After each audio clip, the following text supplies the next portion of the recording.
ज्ञान की कथा सुना रहे हैं। व्यास जी कहते हैं कि हे राजन, अब आप पवित्र पौराणिक कथा सुनो, जिसे मैंने पूर्व काल में मुनियों के द्वारा सुना था। एक बार मैं तीर्थाटन करने के समय नैमिषारण्य तीर्थ में पहुंचा।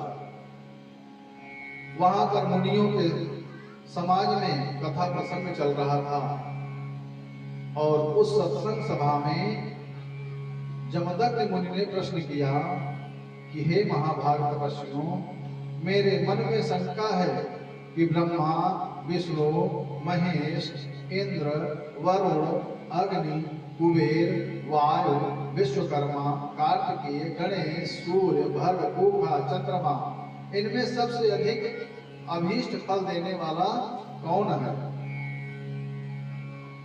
और कौन शीघ्र प्रसन्न होने वाला है।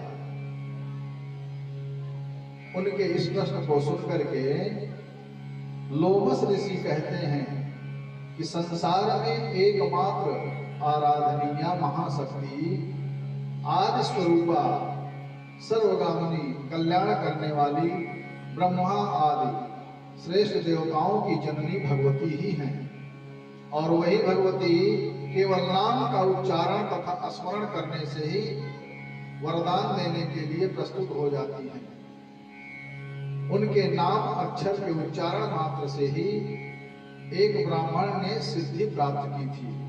मात्र भगवती के एक अक्षर का जप करने से एक ब्राह्मण को सिद्धि प्राप्त हो गई थी। उस पवित्र वृत्तांत को सुनो। देवी देवों की जननी आदि शक्ति, जो जगत माता कहलाती हैं, श्रद्धा से जो सुमिरन करता वो वर देने को आती है। कोसले सुध जह कश्चित देवत्ते विश्रुतः, अनपत्यश्च कारेष्टिं पुत्राय विधिपूर्वकम्। लोमस ऋषि जी कहते हैं, हे मुनियों, कौशल देश में देवदत्त नाम का एक विद्वान ब्राह्मण रहता था। वह ब्राह्मण निसंतान था, इसलिए उसने पुत्र प्राप्ति हेतु विधि पूर्वक यज्ञ किया। तमसा नदी के तट पर पहुंच करके सुंदर यज्ञ मंडप बनवाया। मुनिवर सुहोत्र को ब्रह्मा, याज्ञवल्क्य को अध्वर्य और बृहस्पति को होता, पैल मुनि को प्रस्तोता तथा गोमिल मुनि को उद्गाता बनाया। यज्ञ प्रारंभ हुआ। बार बार श्वास लेने के कारण गोमिल ऋषि का स्वर भंग हो गया। तब देवदत्त ने कहा कि अरे मुनि, तुम मूर्ख हो क्या? तुमने मेरे पुत्र प्राप्ति काम कर्म में स्वर भंग किया है। देवदत्त के ऐसा कहने पर गोविंद ऋषि क्रोधित होकर के कहा कि इस यज्ञ के फलस्वरूप तुम्हारा पुत्र मूर्ख होगा। अब साप सुनकर के देवदत्त ने कहा कि हे मुनिवर, आप तो संत हैं, संत तो क्रोध से उपरग्न होते हैं, संत को क्रोध नहीं होता है, आप मेरे अपराध को क्षमा कीजिए प्रभु। देवदत्त ने अनेक प्रकार से मुनिवर से प्रार्थना की। क्षमा बड़न को चाहिए, छोटन को उत्पात, कहा रहीम हरि को भजो, जो भृगुमारी लाल। अब देवदत्त की विनती सुन करके गोविंद मुनि प्रसन्न होकर के कहने लगे कि हे देवदत्त, तुम्हारा पुत्र तो पैदा होगा, तुम्हारा पुत्र पैदा तो होगा, लेकिन गूंगा और मूर्ख ही होगा, परंतु बाद में बुद्धिमान हो जाएगा। समय बीतने पर देवदत्त ने अपनी पतिव्रता रोहिणी स्त्री में गर्भाधान कराया। फिर पुंसवन और सीमांतोनयन आदि संस्कार विधि विधान से किए। समय आने पर रोहिणी नक्षत्र में शुभ तिथि में शुभ नक्षत्र में एक पुत्र को जन्म दिया और नवजात शिशु का जात कर्म संस्कार करके देवदत्त ने अपने पुत्र का नाम उतथ्य रख दिया। अपने पुत्र का नाम उतथ्य रखा। 8वें वर्ष में देवदत्त ने उतथ्य का यज्ञोपवीत संस्कार करके उसे वेदाध्ययन कराने के लिए भेज दिया। लेकिन साप के कारण वह बालक एक भी वर्ण नहीं बोल पाता था। मुनि के साप के कारण वह बालक कुछ बोल नहीं पाता था। देवदत्त के अथक प्रयास से भी वह बालक 12 वर्ष का होने पर भी यथावत उसी प्रकार मूर्ख ही रहा। उतथ्य जहां भी जाता लोग उसकी हंसी उड़ाते, माता पिता बंधु बांधव भी उसकी निंदा करते रहते। अंधो वरस्तथा पंगुर्मूर्खस्तु वरहसुता इत्युक्तो सौप्रतिभ्याम वै विवेशिताननं प्रति। मूर्ख पुत्र से तो अंधा या पंग पुत्र ही ठीक है। माता पिता के ऐसा कहने पर वह वन में चला गया। माता पिता की अवहेलना से उतथ्य जंगल में चला गया। गंगा के किनारे एक सुंदर स्थान पर पर्णकुटी बना करके वनवासी का जीवन व्यतीत करने लगा और उसने दृढ़ प्रतिज्ञा की कि मैं कभी असत्य नहीं बोलूंगा। इस प्रकार उतथ्य को उस स्थान पर सत्य भाषण करते हुए अधिक समय बीत गए। उसके सत्य भाषण से प्रेरित होकर के लोगों ने उसका नाम सत्यपा रख दिया। वह ब्राह्मण पन फल खा करके अपनी कुटिया में निर्भीक होकर के सोता था। एक दिन सोचने लगा कि मुझे ईश्वर ने मूर्ख बनाया है, इससे तो मेरा मर जाना ही श्रेष्ठ है। और मन में सोचने लगा यथा वंध्या स्वरूपा च यथा वा निष्फलो द्रुमः अद्युक्तोहाधेनुश्च तथा हम निष्फलः कृता। वह मन में सोच रहा है कि जैसे रूप संपन्न वंध्या स्त्री, फल रहित वृक्ष तथा दूध न देने वाली गाय ये सब निरर्थक होते हैं, उसी प्रकार मैं भी निष्फल कर दिया गया हूं। मेरा जीवन भी निष्फल है।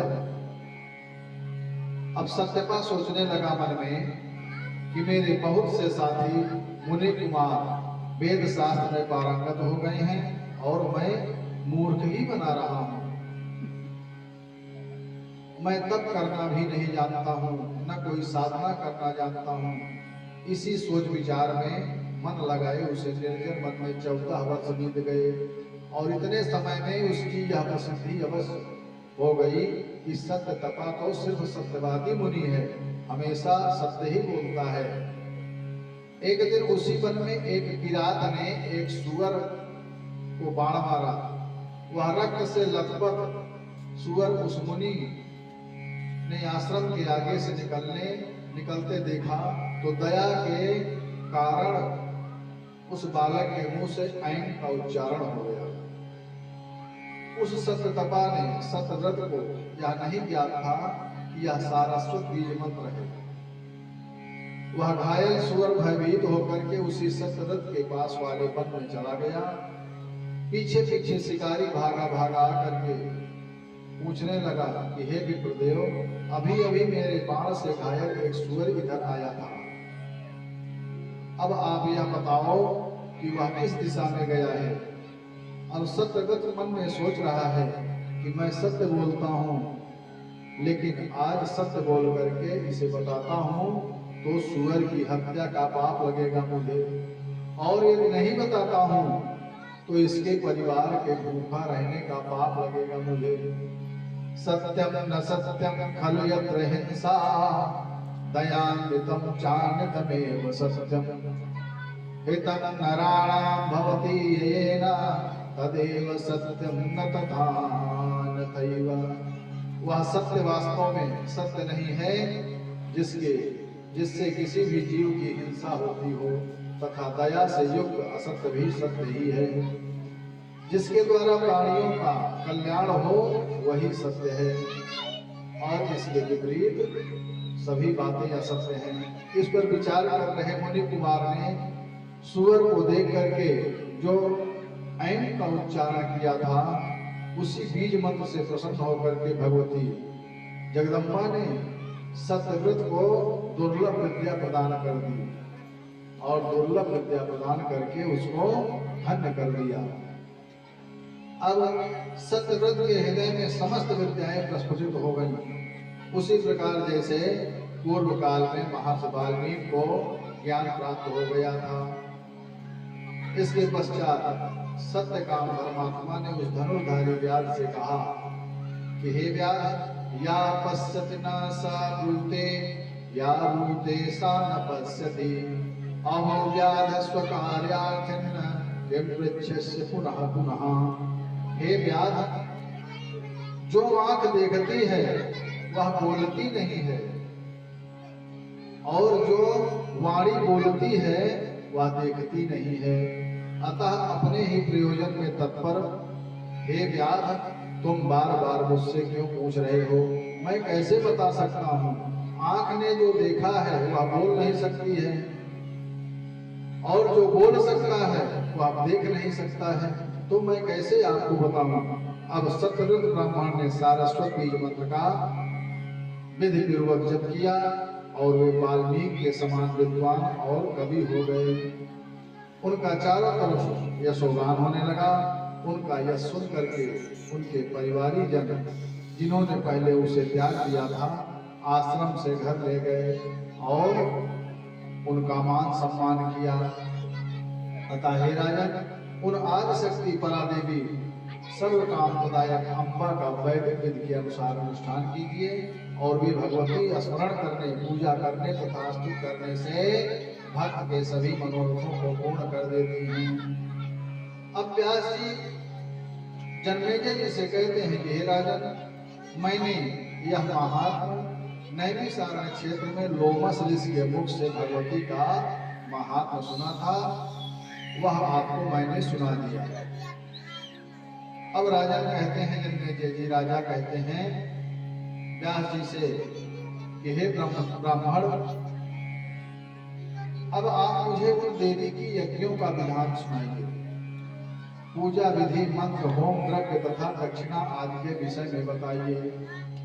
व्यास उवाच, शृणुराजन् प्रवक्ष्यामि देव्या यज्ञं विधानतः, त्रिविधं तु सदा ज्ञेयं विधिश्रेष्ठेन कर्मणा। व्यास जी कहते हैं जन्मेजय जी से कि हे राजन, अब आप सुनिए। अब मैं आपसे देवी यज्ञ का विधि पूर्वक वर्णन करूंगा। भगवती देवी की यज्ञ कैसे करनी चाहिए। अनुष्ठान में विहित कर्म के अनुसार यह यज्ञ सात्विक, राजस तथा तामस 3 प्रकार का समझना चाहिए। मुनियों के लिए सात्विक यज्ञ कही गई है, राजाओं के लिए राजस यज्ञ, और राक्षसों के लिए तामस यज्ञ, और ज्ञानियों के लिए निर्गुण यज्ञ, और वैराग्य युक्त लोगों के लिए ज्ञान यज्ञ कहा गया है। सात्विक यज्ञ क्या है? जिस यज्ञ में देश, काल, द्रव्य, मंत्र, ब्राह्मण तथा श्रद्धा सभी सात्विक हों, उसे सात्विक यज्ञ कहा जाता है। हे राजन, द्रव्य शुद्धि, क्रिया शुद्धि और मंत्र शुद्धि के साथ यदि यज्ञ संपन्न होता है तभी पूर्ण फल की प्राप्ति होती है, अन्यथा पूर्ण फल प्राप्त नहीं होता है।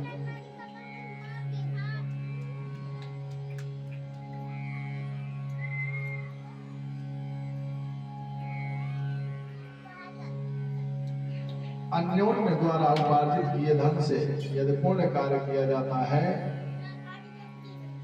तो इस लोक में यश की प्राप्ति नहीं होती है। अगर अन्याय द्वारा धन अर्जित करके पुण्य कार्य किया जाता है तो पुण्य फल नहीं मिलता है, परलोक में भी उसका कोई फल नहीं मिलता है। इसलिए न्याय पूर्वक धन से ही पुण्य कार्य करना चाहिए और इस लोक में कीर्ति प्राप्ति होती है। न्याय पूर्वक जो धन खर्च किया जाता है उसी से यश कीर्ति प्राप्ति होती है। इसका प्रमाण आपके सामने उपस्थित है कि पांडवों ने राजसूय यज्ञ किया जिसमें साक्षात भगवान श्री कृष्ण उपस्थित रहे।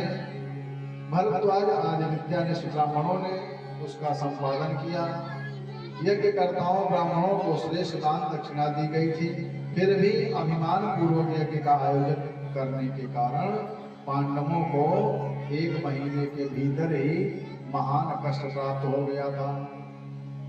युधिष्ठिर की जुए में हार हुई, द्रौपदी का अपमान हुआ, पांडवों को विराट की दास्ता स्वीकार करनी पड़ी थी और द्रौपदी को कीचक ने प्रताड़ित किया था।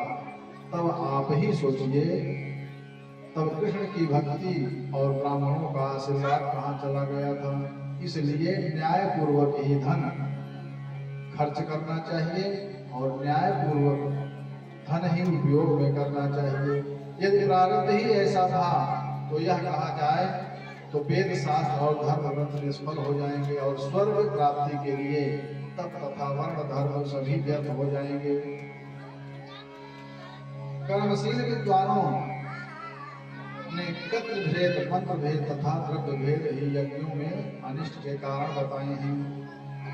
पूर्व काल में देवराज इंद्र ने विश्वरूप को यज्ञाचार्य बनाया, लेकिन उसने परोक्ष रूप से मातृपक्ष के लिए भी आहुति दी थी। तभी इंद्र ने उसका वज्र से सिर काट दिया था।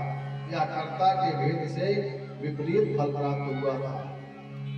पांचाल नरेश ने द्रोणाचार्य के नाश हेतु एक पुत्र उत्पन्न हुए हेतु यज्ञ किया था। इसके परिणाम स्वरूप यज्ञ वेदी के मध्य भाग से धृष्टद्युम्न और द्रौपदी ये दोनों उत्पन्न हुए थे। महाराज दशरथ ने युग पूर्वक पुत्रेश यज्ञ किया था, तब उन पुत्रहीन महाराज दशरथ के 4 पुत्र उत्पन्न हुए थे। अतः हे राजन, शुद्ध भाव और युक्त पूर्वक किया गया कार्य ही सिद्धि प्रदान करने वाला होता है। इसके विपरीत भाव से किया गया कार्य अनिष्ट का ही द्योतक होता है, अनिष्ट का कारक होता है। सात्विक मन श्रद्धा भक्ति से जो यज्ञ जगत में होते हैं, उनके ही फल मंगलकारी और कर्ता का हित करते हैं। अभिमान दोष और द्रव्य दोष यज्ञों को निष्फल करते हैं। विप्रों का नहीं आशीर्वाद मिले, प्रभु भी नहीं कृपा करते हैं। अतः हे राजन, सात्विक यज्ञों को अति दुर्लभ माना गया है। तप में तत्पर प्राणी न्याय पूर्वक अर्जित धन, वन्य फल फूल तथा ऋषियों का सुसंस्कृत सात्विक आहार करने वाले तपस्वियों द्वारा श्रद्धा के साथ पुरोडास से संपादित किए जाने वाले समंत्रक तथा योग विहीन यज्ञों को सात्विक यज्ञ कहा गया है। और राजस यज्ञ क्या है? जिस यज्ञ में अधिक धन व्यय होता है, जिस यज्ञ में अधिक धन खर्च होता है, जिसमें पशु बलि देने के लिए यूप गाड़े जाते हैं तथा जो अभिमान के साथ यज्ञ किए जाते हैं और क्षत्रियों द्वारा वैश्यों द्वारा संपादित किए जाने वाले यज्ञ राजस यज्ञ कहे गए हैं। और तामस यज्ञ कौन से होते हैं? तामस यज्ञ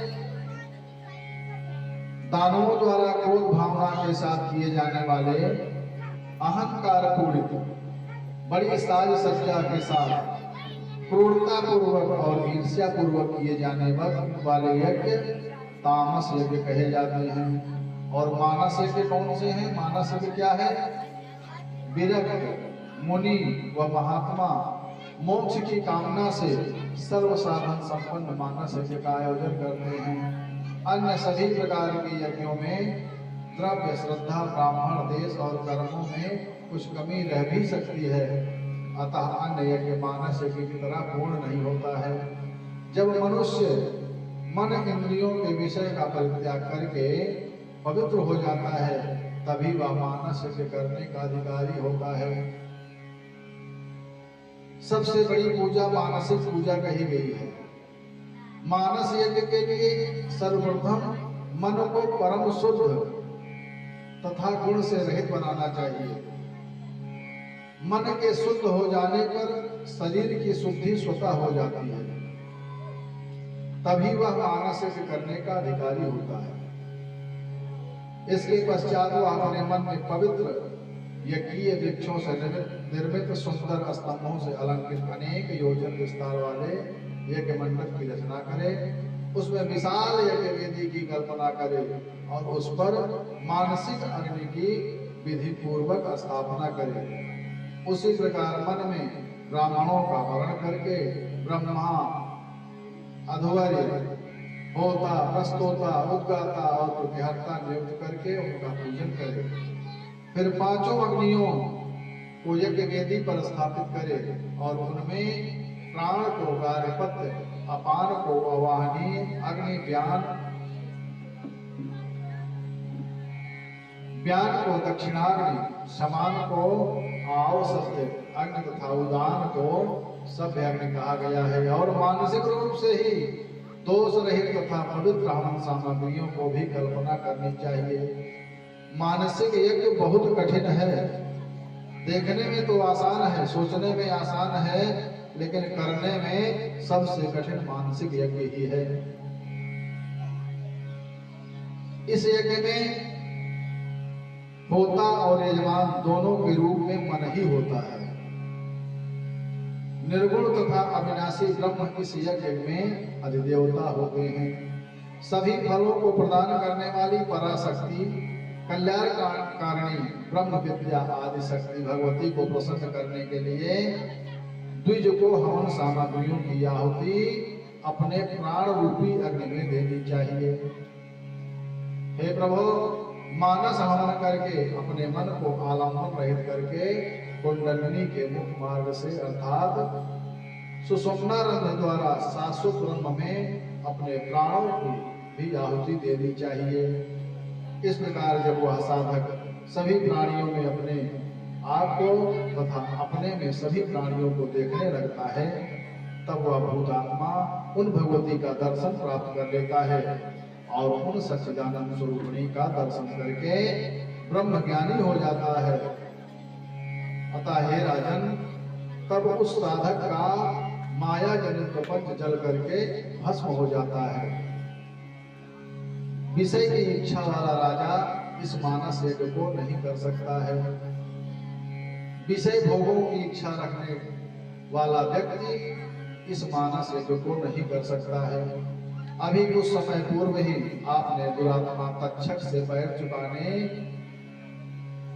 को सर्वसत नाम से तामसी यज्ञ किया था। व्यास जी कहते हैं कि हे राजन, आपने कुछ समय पूर्व दुरात्मा तक्षक से पैर चुकाने के लिए सर्प सत्र नाम से तामसी यज्ञ किया था, जिसमें आपने करोड़ों सर्पों को अग्नि में जला करके मार डाला था। हे राजन, अब आप विधि पूर्वक देवी यज्ञ को कीजिए, जिससे पूर्व काल में जिस यज्ञ को पूर्व काल में भगवान विष्णु ने किया था, उसी यज्ञ को आप भी कीजिए। आपके राज्य में अनेक विद्वान ब्राह्मण हैं, वे आपके यज्ञ के याजक और आप यजमान बनेंगे। इस प्रकार विधि विधान से आप देवी यज्ञ को कीजिए और उससे प्राप्त पुण्य से अपने पिता की दुर्गति को दूर कीजिए। हे राजन, आपको ब्राह्मण के द्वारा दिए गए उस साप को सुनकर के भी अपने शरीर के प्रति मोह रखा, वैराग्य का आश्रय नहीं लिया। उनकी चिरकाल तक जीवित रहने की और शासन करने की इच्छा थी। तभी उन्होंने मंत्र, मणि और औषधियों का संग्रह किया था और एक ऊंचा महल बना करके ऊपर चढ़ गए थे। उस समय न उन्होंने स्नान किया था और न भगवती का स्मरण किया था। आपके पिता कलि के प्रभाव के कारण एक तपस्वी के प्रति अपराध करके घोर मोहरूपी सागर में डूब करके महल के ऊपर चढ़ करके और वहीं पर सर्प के डसने से मृत्यु को प्राप्त हो गए। ऐसे आचरण नरकगामी होते हैं। आप अपने पिता के उद्धार का उपाय अवश्य कीजिए। व्यास जी जन्मेजय जी से कहते हैं कि हे राजन, आप अपने पिता के उद्धार के लिए भगवती देवी का यज्ञ कीजिए। व्यास जी कहते हैं कि तीनों देवताओं की देवी ने विभिन्न शक्तियां देकर के विदा किया और उसके पश्चात तीनों पुरुष उस रूप में हो गए और वे महासागर में पहुंचे। ब्रह्मा, विष्णु और महेश अपनी अपनी शक्तियों को लेकर के आगे पहुंचे हैं। और इधर व्यास जी जन्मेजय जी को भगवती की यज्ञ करने के लिए कहते हैं।